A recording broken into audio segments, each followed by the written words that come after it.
Selamat malam.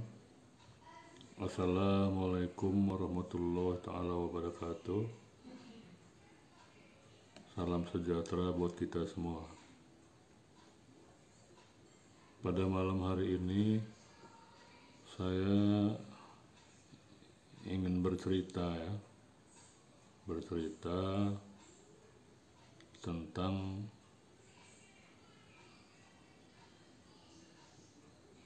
orang-orang yang mengalami sakit asam lambung. Karena sebagai pengasuh daripada grup Facebook atau adminnya, saya sering sekali menerima curhat atau keluh kesah dari beberapa orang anggota grup gitu ya.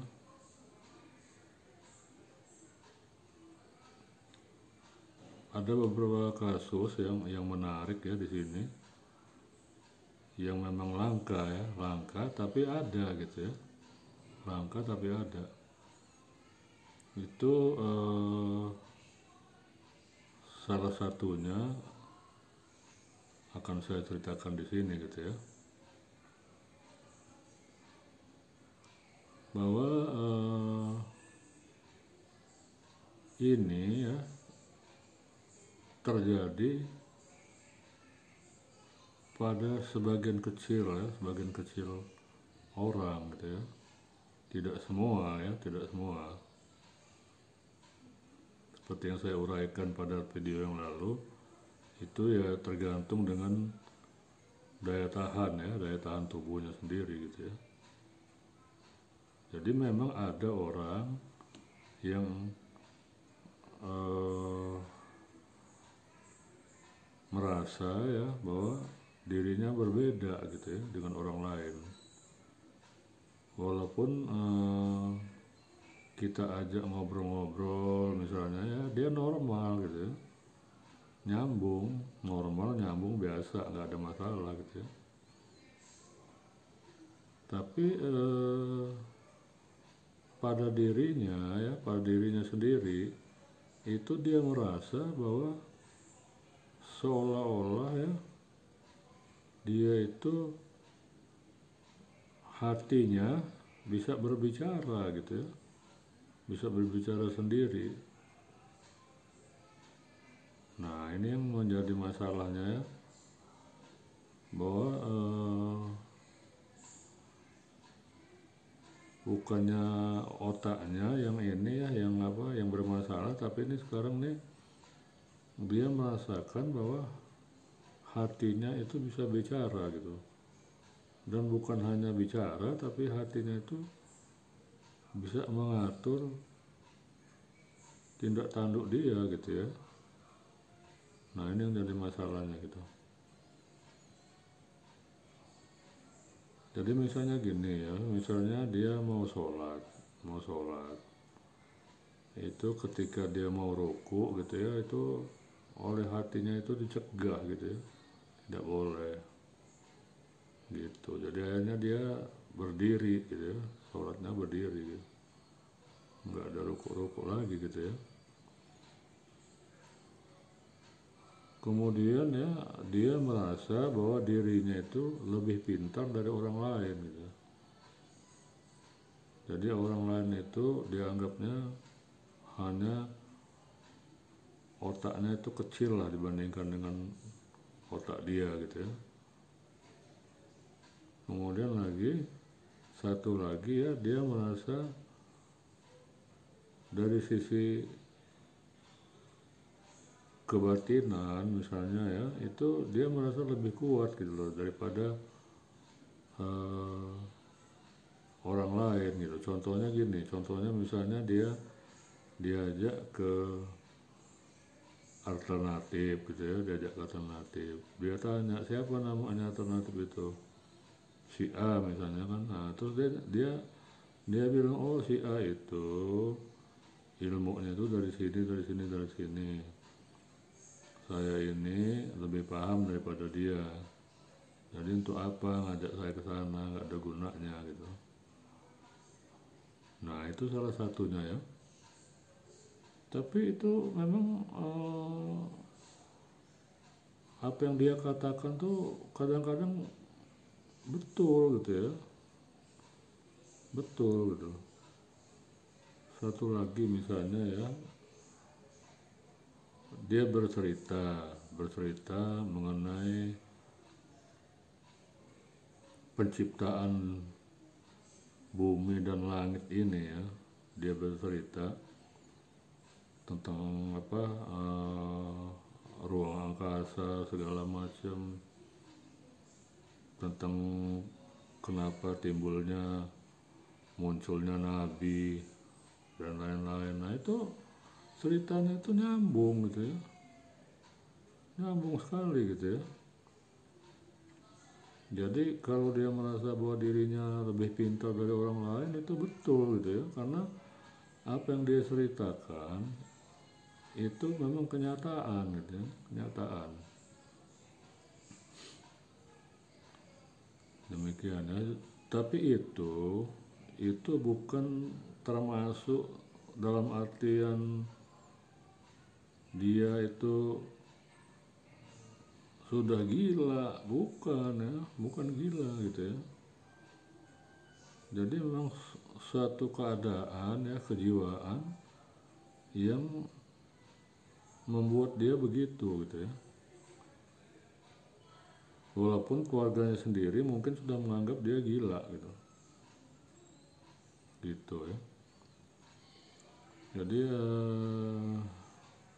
yang seperti ini ya memang pengobatannya itu harus ke dokter saraf dan jiwa gitu ya. Karena apa? Karena ini sudah di atasnya berat ya. Kalau misalnya ST berat dia hanya takut-takut aja, kalau ini dia tidak takut, tapi dia sepertinya seperti tidak wajar gitu ya. Apa yang dia katakan tuh seperti tidak wajar. Itu permasalahannya gitu ya. Ada lagi yang akan saya ceritakan gitu ya. Jadi orang ini karena dia anxiety-nya berat gitu ya, akhirnya dia tidak bisa apa-apa gitu ya. Dia selalu di tempat tidur gitu ya. Segala sesuatu nggak bisa dia jalankan ya. Kalau dia jalan, kepalanya muter gitu ya, pening, pusing, kelayangan, dan badannya lemas gitu ya. Jadi dia hanya bisa di tempat tidur aja gitu. Nah orang ini juga kasusnya adalah anxiety gitu ya, anxiety. Karena apa? Karena pikiran dia sudah dikuasai oleh anxiety-nya gitu ya. Jadi dia merasa kalau dia jalan dia berat gitu ya. Kalau dia bangun berat, kalau dia ini, jadi dia timbul takut ya. Nah takut itu yang mensugesti dirinya gitu loh, sehingga dia betul-betul nggak bisa lagi dia jalan atau keluar dari tempat tidur ya. Karena tergesti takut dia nanti kelayangan, jatuh, segala macam gitu ya pikirannya. Nah itu yang jadi masalah kalau yang sudah anxiety yang berat ya. Artinya berat plus ya, bukan berat aja, tapi berat plus. Jadi lebih dari berat ya. Begitu. Kemudian ya dalam pengobatan asam lambung ya, itu kita harus yakin sepenuhnya dengan obat yang kita minum gitu ya. Karena apa? Karena biasanya ya orang yang anxiety itu berat itu dia dia ada rasa curiga, dia ada rasa menolak, takut ini, takut itu. Wah, obat ini nanti bisa punya efek samping ke ginjal, segala macam pikiran dia kan. Nah, obat ini mungkin buat detok itu membuat saya tambah sakit. Dan obat ini kalau saya minum banyak, nanti kapsulnya itu nempel gitu ya, nempel di lambung dia. Jadi itu bahaya gitu buat lambung dia. Dan pikiran-pikiran yang negatif gitu ya terhadap obatnya sendiri gitu. Itu yang anxiety-nya sudah berat plus ya, yang berat plus.